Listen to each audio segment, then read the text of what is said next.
Good evening. Tonight, I can report to the American people and to the world that the United States has conducted an operation that killed Osama bin Laden, the leader of al-Qaeda, and a terrorist who's responsible for the murder of thousands of innocent men, women, and children. It was nearly 10 years ago that a bright September day was darkened by the worst attack on the American people in our history. The images of 9/11 are seared into our national memory. Hijacked planes cutting through a cloudless September sky, the Twin Towers collapsing to the ground, black smoke billowing up from the Pentagon, the wreckage of Flight 93 in Shanksville, Pennsylvania, where the actions of heroic citizens saved even more heartbreak and destruction. And yet we know that the worst images are those that were unseen to the world. The empty seat at the dinner table, children who were forced to grow up without their mother or their father, parents who would never know the feeling of their child's embrace, nearly 3,000 citizens taken from us, leaving a gaping hole in our hearts. On September 11th, 2001, in our time of grief, the American people came together. We offered our neighbors a hand, and we offered the wounded our blood. We reaffirmed our ties to each other and our love of community and country.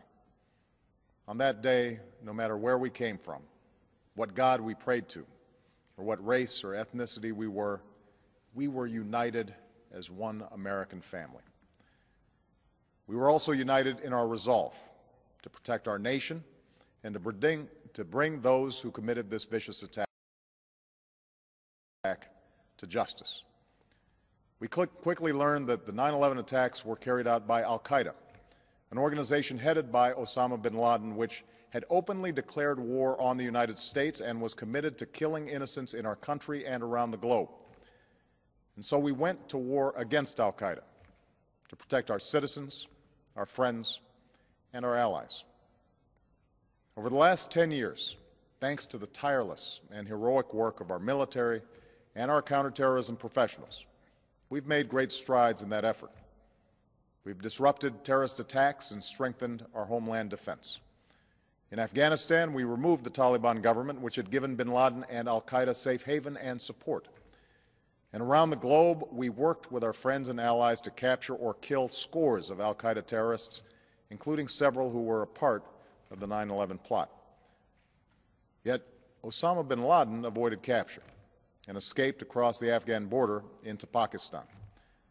Meanwhile, al-Qaeda continued to operate from along that border and operate through its affiliates across the world.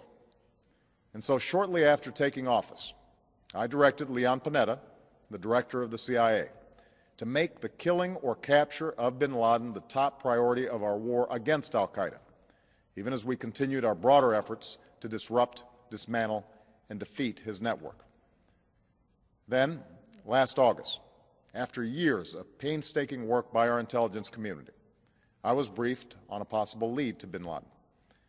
It was far from certain, and it took many months to run this thread to ground. I met repeatedly with my national security team as we developed more information about the possibility that we had located bin Laden hiding within a compound deep inside Pakistan. And finally, last week, I determined that we had enough intelligence to take action and authorized an operation to get Osama bin Laden and bring him to justice. Today, at my direction, the United States launched a targeted operation against that compound in Abbottabad, Pakistan. A small team of Americans carried out the operation with extraordinary courage and capability. No Americans were harmed. They took care to avoid civilian casualties. After a firefight, they killed Osama bin Laden and took custody of his body.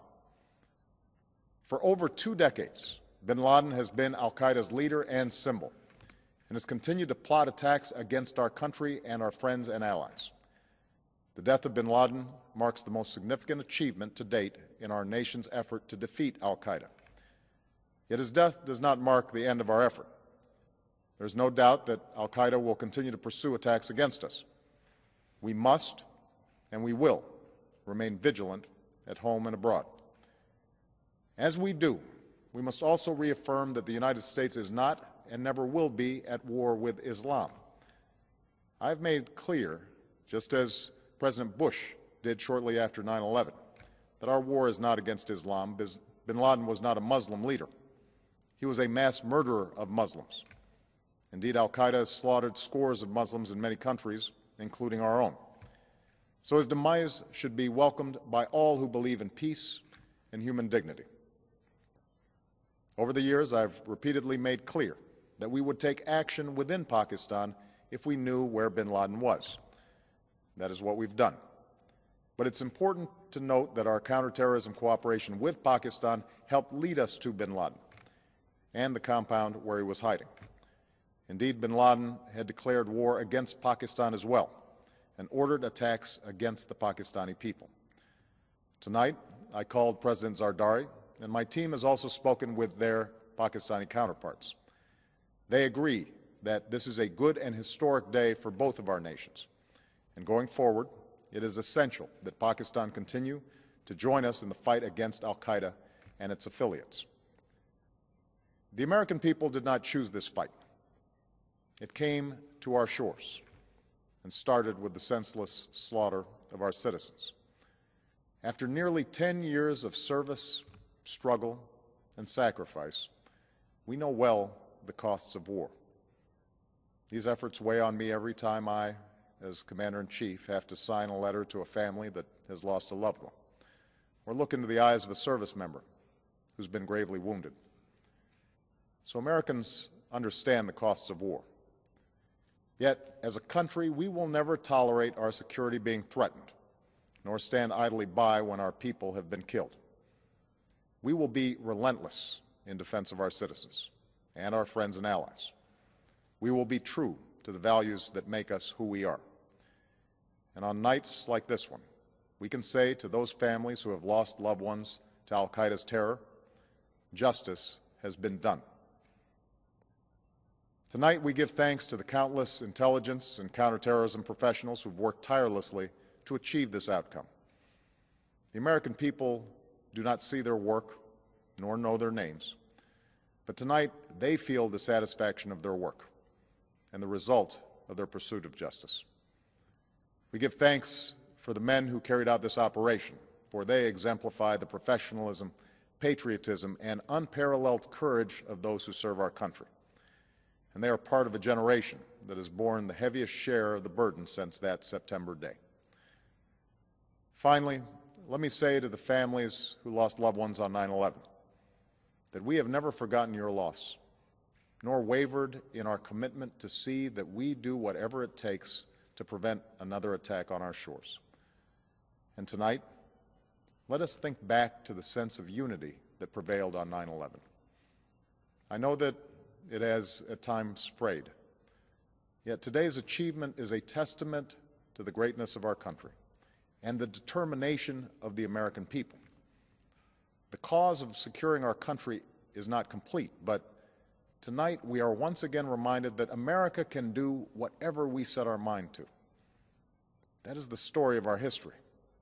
Whether it's the pursuit of prosperity for our people or the struggle for equality for all our citizens, our commitment to stand up for our values abroad, and our sacrifices to make the world a safer place.